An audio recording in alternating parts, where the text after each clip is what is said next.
Nanay mo. Nasa kwarto po.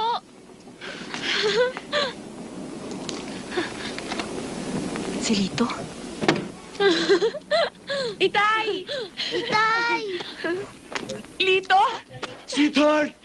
Ikaw talaga ang hilig-hilig mo sa surprise attack at di mo man lang sinabing darating ka. Ang asawa ko, ang gwapo-gwapo. Ang asawa ko, amoy pinipig na bagong bayo. Darling, miss na miss ka namin talaga ng mga bata.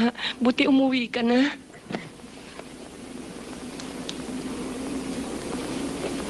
Uy, mahiya ka sa mga bata nakatingin. Mamaya na lang. Ha? Ikaw talaga?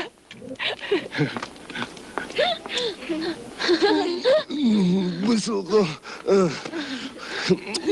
Laklak na buso ko. Kisa pa ba? Oh, Menen. Po. Oh. Oh, kumain kayo ng kahit ano. Kumain kayo ng lugaw at gintan. Kailangan ubusin niyo yan. Tay, ang laki-laki po nito ah. Bumili kayo ng kahit ano. Bumili kayo ng Ang pera? candy, tsaka tinapay. Basta kailangan ubusin niyo yan, ha? Talaga ho, Tay? Dami pera, no? Sige na, bilisan niyo. Sige na. Ay, Tay, sama ka sa amin, kakain kami ng lugaw. Hindi, busog Sige pa ako eh. na. Marami akong kinain sa barko. O, sige na. Ben! Tagalan mo, ha? At huwag kayong babalik hanggat niubos yung pera. Ha? Opo, Tay. Pag-ibig ko sa'yo, ko lang ibibigay. Dahil sa ikaw, ang tangi kong mahal.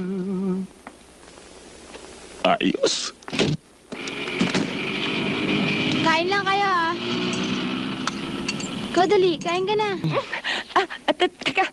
Teka muna, Lito. Ikaw naman para kang marino kung makasisid eh. Hindi tuloy ako makahinga. Dahan-dahan lang. Pasensya ka na, Ida. Matagal na kasing hindi nakalusong sa tubig ang submarino ko eh.